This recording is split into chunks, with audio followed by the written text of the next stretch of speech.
എല്ലാം തീർന്ന് സമാധാനമായി എന്ന് വിചാരിച്ചു കഴിഞ്ഞപ്പോൾ ഇത് പിന്നെയും അടി തുടങ്ങിയിരിക്കുന്നു. ഇറാനും അമേരിക്കയും തമ്മിൽ വല്ല കാര്യമുണ്ട്. എല്ലാം തീർന്നു എന്ന് വിചാരിച്ചിട്ട് ട്രംപ് നാറ്റോയുടെ ഒരു മീറ്റിംഗ് ഒക്കെ വിളിച്ചു. ഇത്തവണ തുർക്കിയിലായിരുന്നു മീറ്റിംഗ്. തുർക്കി നാറ്റോയുടെ ഒരു മെമ്പറാണല്ലോ. അപ്പോൾ അങ്ങനെ തുർക്കിക്ക് ഡബിൾ റോളാണ്. ഒന്ന് യൂറോപ്പ് നാറ്റോയുടെ അംഗത്വം, വേറൊന്ന് മുസ്ലിം രാജ്യങ്ങളിലെ നേതൃത്വം. ഇത് രണ്ടും തങ്ങളാണ് എന്നുള്ള ഭാവത്തിലാണ് തുർക്കി കഴിയുന്നത്. മറ്റ് രാജ്യങ്ങൾ അംഗീകരിക്കുന്നുണ്ടോ ഇല്ലയോ എന്നുള്ളത് വേറെ കാര്യം. ബട്ട് ഇസ്ലാമിക ഖലീഫ അത് തുർക്കിയാണ്. തുർക്കിയിലെ ഖലീഫയാണ് ഖലീഫ. ബാക്കിയുള്ള ഖലീഫയൊന്നും ഖലീഫയല്ല. അതൊക്കെ വെറുതെ കാലി അടിച്ച് നടക്കുന്നവർ. ഇതൊക്കെയാണ് തുർക്കിയിലെ പ്രത്യേകിച്ച് എർദോഗാൻ്റെയൊക്കെ ചിന്താഗതി. അപ്പോൾ ട്രംപ് അവിടെ പോയി നാറ്റോ മീറ്റിങ്ങിൽ കുറേ പേര് ചീത്തയൊക്കെ പറഞ്ഞു. നീയൊക്കെ ഞാൻ ഇറാനുമായിട്ട് യുദ്ധം ചെയ്യാൻ നേരത്ത് ഒരു വൈക്കോൽ തുരുമ്പെങ്കിലും നീ എനിക്ക് തന്നോടാ, നന്ദി കേട്ടവന്മാരെ എന്നൊക്കെ പറഞ്ഞിട്ട് അവരെ കുറേ ചീത്തയൊക്കെ പറഞ്ഞു. അതുകൊണ്ട് അവർ ഗൗരവമായിട്ട് ആരും പോയില്ല കേട്ടോ. ആരെങ്കിലും വിദേശകാര്യമന്ത്രി അയാളെ ഒക്കെ വിട്ട് അവർ തടിതപ്പി. ട്രംപ് എന്നാൽ യഥാർത്ഥത്തിൽ പോയത് ട്രംപിൻ്റെ F-35 വിൽക്കണം. അതിനൊരു ന്യായമുണ്ട്. 2006 8 മറ്റോ ഈ തുർക്കി ഒരു കരാർ എഴുതി 116 F-35 ഞങ്ങൾ മേടിച്ചോളാം. എൻ്റെ അമ്മ കോടിക്കണക്കിന് രൂപയാണ് കേട്ടത്. അമേരിക്ക വിചാരിച്ചു ഗോളടിച്ചു എന്നൊക്കെ പറഞ്ഞു, അതൊക്കെ ചെയ്യാമെന്നൊക്കെ പറഞ്ഞു. ഈ സാധനം ഉണ്ടായി വരണ്ടേ. അതങ്ങനെ ഉണ്ടാക്കുന്ന നാറ്റോയ്ക്ക് കൊടുത്തു, ഇസ്രായേലിന് കൊടുത്തു, മറ്റവന് കൊടുത്തു, മറിച്ചവന് കൊടുത്തു. ഇതിനിടയ്ക്ക് 1-2 താഴെ വീണു. ഇവിടെ കേരളത്തിൽ വന്നൊരെണ്ണം കിടന്നു. നിങ്ങൾക്ക് ഓർമ്മയില്ലേ? വസന്ത പിടിച്ച കോഴിയെ പോലെ വരണം ഇവിടെ തിരുവനന്തപുരത്ത് ഇറക്കിയിട്ടിരുന്നു. അതാണ് F-35. അപ്പോൾ അതിനിടയ്ക്ക് എന്ത് സംഭവിച്ചു എന്ന് വെച്ചാൽ 2017 തുർക്കി റഷ്യയിൽ നിന്ന് S-400 മേടിച്ചു. S-400 എന്ന് പറഞ്ഞാൽ എയർ ഡിഫൻസിനാണ്. ഇങ്ങോട്ട് വരുന്ന വിമാനമോ കുന്തമോ ഒക്കെ ഉണ്ടെങ്കിൽ, മിസൈലൊക്കെ ഉണ്ടെങ്കിൽ അതിനെ നശിപ്പിക്കുക എന്നുള്ളതാണ് S-400ൻ്റെ പരിപാടി.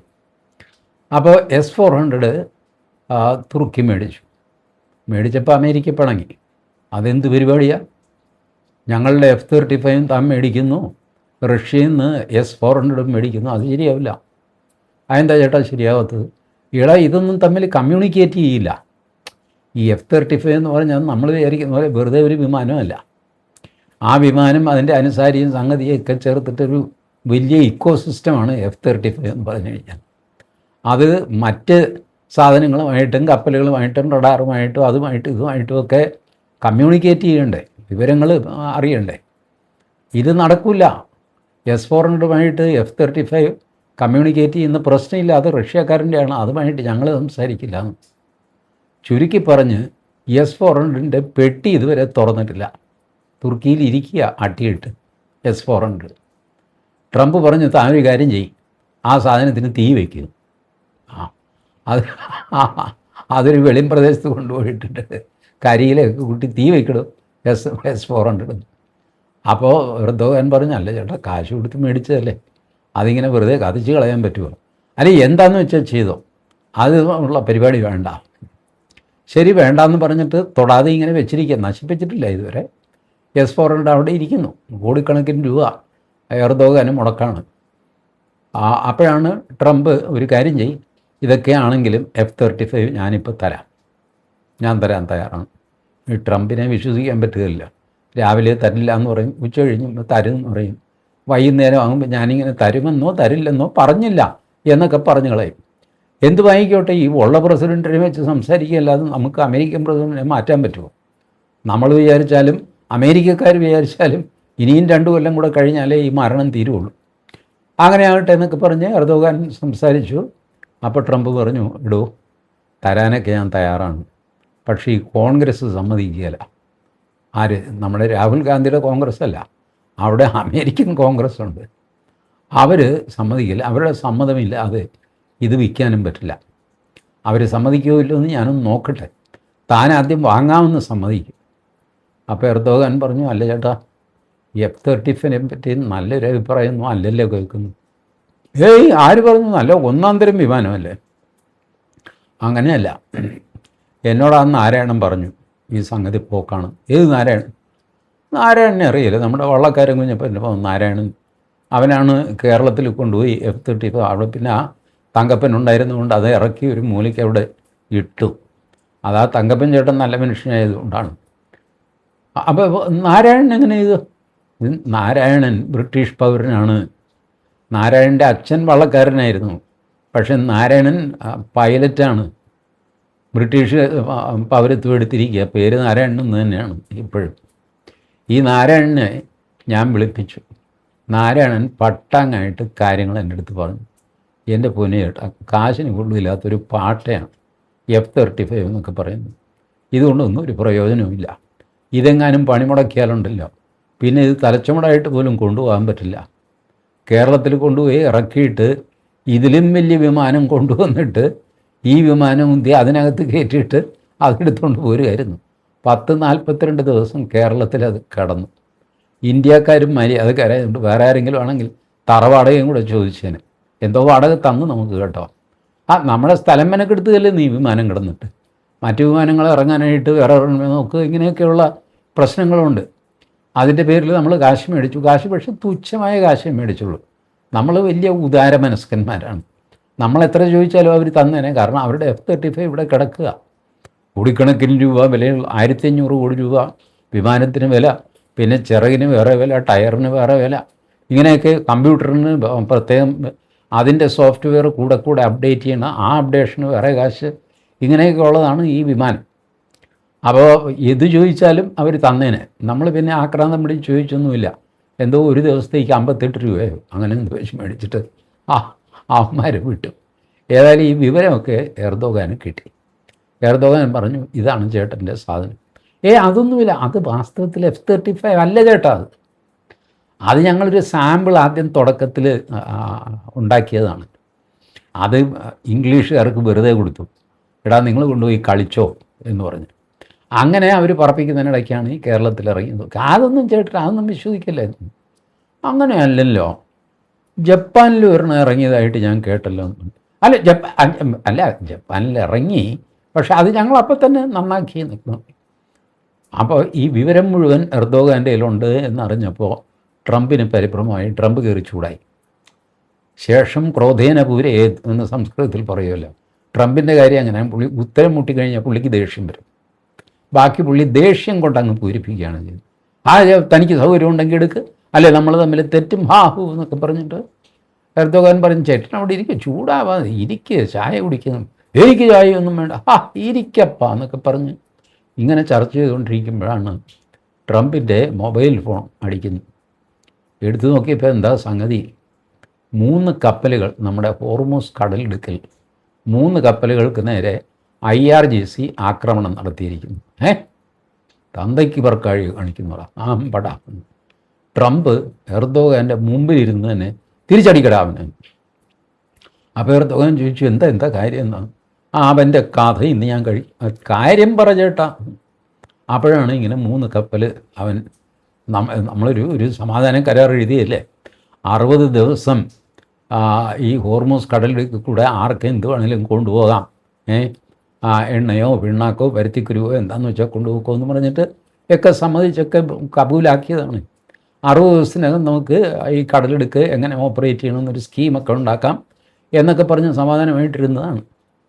അതിനിടയ്ക്ക് അവരുടെ ആ ചത്തുപോയ കളവനുണ്ടല്ലോ അലി ഖമനേയി, അയാളുടെ ശവമടക്കാണെന്ന് പറഞ്ഞ് ഞാൻ പറഞ്ഞു, ഒരു 7 ദിവസത്തേക്ക് ഞാനൊന്നും ചെയ്യില്ല, ധൈര്യമായിട്ട് നിങ്ങൾ ശവമടക്കിക്കുമെന്നും പറഞ്ഞു. ഒരു ശവമടക്കല്ലേ. അതിനിടയ്ക്ക് നമ്മൾ അപ്പോൾ ചേട്ടൻ വേറൊരു അടി അടിച്ചതോ, എല്ലാ എലിയും മാളത്തിൽ നിന്ന് പുറത്തിറങ്ങിയിട്ടുണ്ട്. ഇപ്പോൾ ഒറ്റ ബോംബിട്ട് കഴിഞ്ഞാൽ സകലതിനെയും തകർക്കാൻ പറ്റും. അത് ഞാനൊരു തമാശയ്ക്ക് പറഞ്ഞല്ലോ. തമാശയാണെങ്കിൽ ഇങ്ങനെയൊക്കെ പറയാൻ കേട്ടോ, എന്താ ഈ പറയുന്നത്. അതുകൊണ്ട് ഇറാൻ എന്ത് ചെയ്തു? ഇറാൻ എന്തൊക്കെ പറഞ്ഞു കഴിഞ്ഞാൽ ട്രംപ് ഈ പറഞ്ഞ പോലെ ഒന്നും ചെയ്യില്ല എന്ന് ഇറാൻ അറിയാം. പക്ഷേ ഇസ്രായേലിനെ അവർക്ക് പേടിയുണ്ട്. അതുകൊണ്ട് എന്ത് ചെയ്തു? ഈ ആൾക്കാരെല്ലാം പുറത്തു വന്നു. ഈ ശവവും തോളത്ത് വെച്ചുകൊണ്ട് തെക്കോട്ടും വടക്കോട്ടും ഒക്കെ നടന്നു. വിലാപയാത്ര, മറ്റേ യാത്ര എന്ന് പറഞ്ഞ് ഇറാഖിൽ കൊണ്ടുപോയി തിരിച്ചു കൊണ്ടുപോയി എന്തൊക്കെയോ ചെയ്തു. ഇന്നിപ്പോൾ നിങ്ങൾ ഈ വീഡിയോ കാണുമ്പോഴത്തേക്ക് എങ്കിലും അങ്ങേരെ കുഴിയിലാക്കി കാണും എന്ന് ഞാൻ വിചാരിക്കുന്നു. ഈ മൂടിയ ശവപ്പെട്ടിയാണ്. ഇതിനകത്ത് ആളുണ്ടോ ദൈവത്തിനറിയാം. ഇത്രയും ദിവസമായതല്ലേ. ഫെബ്രുവരി 27-ാം തീയതി രാത്രിയിൽ മരിച്ച ആളാണ്. പുള്ളിയുടെ ശവശരീരം ഇത്രയും കാലം ഈ ജൂലൈ വരെ വെച്ചുകൊണ്ടിരിക്കുക എന്ന് പറഞ്ഞാൽ മോർച്ചറി സംവിധാനമൊക്കെ ഉണ്ടെങ്കിൽ വയ്ക്കാം. പക്ഷേ വലിയൊരു ബോംബിങ്ങിൽ ചത്തുപോയ മനുഷ്യൻ കഷ്ണം കഷ്ണമായിട്ട് പോകുമല്ലോ. നമ്മുടെ രാജീവ് ഗാന്ധിയുടെ കാര്യം നിങ്ങൾ ആലോചിച്ച് നോക്ക്. അന്ന് വന്ന ഫോട്ടോയൊക്കെ എത്ര കഷ്ണം, ദയനീയമാണ്. അതുപോലെ കഷ്ണം കഷ്ണമായിട്ട് ചെതറിത്തെറിച്ചു പോകും. ഇതിലേത് കഷ്ണമാണ് ഇവരെടുത്ത് വെച്ചിരിക്കുന്നത്? എവിടുന്ന് കിട്ടി ഇവർക്ക്? ഇത് അലി ഖമനേ തന്നെയാണോ? ആർക്കറിയാം. പുള്ളിയും പുള്ളിയുടെ കുടുംബക്കാരും ഒക്കെ ഉണ്ടെന്ന് പറയുന്നു. അടച്ചു പൂട്ടിയ പെട്ടിയാണ്. പിന്നെ മുസ്ലിങ്ങളായതുകൊണ്ട് ഒരു ഭാഗ്യമുണ്ട്. അവർക്ക് മരിച്ചയാളിൻ്റെ മൃതദേഹം കാണാൻ പാടില്ല, അറിയാമോ? അവർ തല മൊത്തം മൂടിയിട്ടേ കൊണ്ടുപോകുള്ളൂ, ആളെ തിരിച്ചറിയാൻ പറ്റും. അതുകൊണ്ട് ഇപ്പോൾ അവർ ചെയ്യുന്നത് ആദ്യം തല കാണത്തക്ക രീതിയിൽ മനുഷ്യനെ കിടത്തും, മുഖം കാണത്തക്ക രീതിയിൽ. അപ്പോൾ എല്ലാവരും വന്ന് കാണും. കണ്ടിട്ട് ഫൈനലി എല്ലാവരും കണ്ടു കഴിഞ്ഞല്ലോ, ദേ ഇനി മൂടാൻ പോവാണ്, ഇനി ആരും കാണാൻ മൂടിയതാണ്. അപ്പോൾ എല്ലാം കഴിഞ്ഞു. അപ്പോൾ ഒരു അമ്മച്ചി, ഇല്ല ഞാൻ കണ്ടില്ല, അമ്മച്ചി എവിടെ പോയിരുന്നു എന്നൊക്കെ പറഞ്ഞ് അമ്മച്ചിയൊക്കെ വന്ന് നോക്കി, അയ്യോ എന്നൊക്കെ പറഞ്ഞ് ഒരു കരച്ചിലൊക്കെ കരഞ്ഞിട്ട് ഇത് വെള്ളത്തുണി കൊണ്ടാക്കും മൂടിയാൽ പിന്നെ തുറക്കില്ല. ഇതാണ് പരിപാടി.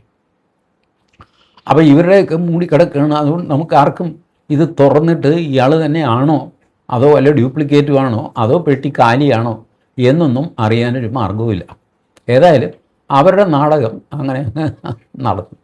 ഈ നാടകം നടക്കുന്നതിനിടയ്ക്കാണ് ഇവർ ഈ 3 കപ്പലുകൾ അത് ആക്രമിക്കുന്നത്. മിസൈലോ അങ്ങനെ എന്തുകൊണ്ട് ആക്രമിച്ചു? വല്ല കാര്യമുണ്ട്. ഒരെണ്ണം ഖത്തറിൻ്റെ കപ്പലാണ്, ഗ്യാസ് ടാങ്കറാണ്. അത് ഇന്ത്യയിലേക്ക് വന്നുകൊണ്ടിരുന്നതാണ്. ഇന്ത്യ ഇറാനിലേക്ക് ഒരു ഡെലിഗേഷനെ അയച്ചിരുന്നു.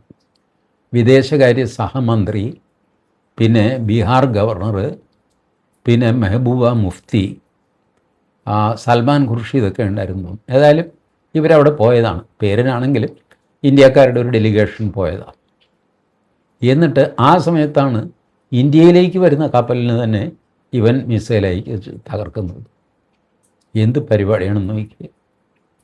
എൻ്റെ അച്ഛൻ മരിച്ചു കിടക്കുന്നു, ഞാൻ നിങ്ങളെ ഫോൺ ചെയ്ത് ക്ഷണിക്കുന്നു. അതേ, ഞാൻ ശവദാഹത്തിന് മുമ്പ് കാണാനുള്ളവർ വന്നോളാം കേട്ടോ എന്ന് പറയും. നിങ്ങൾ ഒരു മര്യാദ വിചാരിച്ച് നിങ്ങൾ വരുന്നു. നിങ്ങൾ ഇവിടെ വന്ന് പുഷ്പചക്രമൊക്കെ വെച്ച് റീത്തുമൊക്കെ നെഞ്ചത്ത് വെച്ച് തലയൊക്കെ കുനിച്ച് കൈകെട്ടി നിൽക്കുന്ന സമയത്ത് നിങ്ങളുടെ ഒരു ലോറി എൻ്റെ കോമ്പൗണ്ടിൻ്റെ പുറത്തെ റോഡിൽ കൂടെ പോയി എന്ന് പറഞ്ഞിട്ട് ഞാൻ ആ ലോറിക്ക് ബോംബ് വയ്ക്കുന്നു. എന്നെ എന്ത് ചെയ്യണം നിങ്ങൾ പറ. ഇങ്ങനത്തെ സാമദ്രോഹികളെ നിങ്ങൾ ഭൂമിയിൽ കണ്ടിട്ടുണ്ടോ? ഇന്ത്യ അവിടെ പോയിട്ട് ഇവരുടെ അലി ഖമനയ്ക്ക് മോക്ഷം കിട്ടാനായിട്ട് പ്രാർത്ഥിച്ച് കയ്യും കെട്ടി നിൽക്കുമ്പോൾ ഇന്ത്യയിലേക്ക് വന്നുകൊണ്ടിരിക്കുന്ന കപ്പലിന് ഇവൻ മിസൈൽ വയ്ക്കുന്നു. എന്ത് ചെയ്യണം ഈ തുരപ്പന്?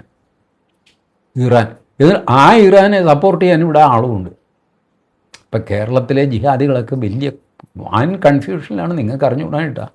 ധർമ്മസങ്കടം എന്നൊക്കെ പറഞ്ഞു കഴിഞ്ഞാൽ നമ്മൾ പറഞ്ഞു കേട്ടേ ഉള്ളൂ. ഇവരുടെയാണ് ധർമ്മസങ്കടം. ഇറാനോടാണ് അവരുടെ സിമ്പതി.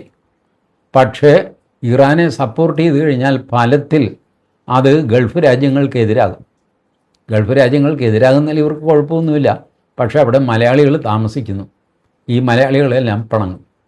അപ്പം എന്ത് ചെയ്യും? അതുകൊണ്ട് മിണ്ടാൻ പറ്റുന്നില്ല. എങ്ങും തൊടാതെയാണ് നമ്മളുടെ മീഡിയ വണക്ക വാർത്തകൾ കൊടുക്കുന്നത്.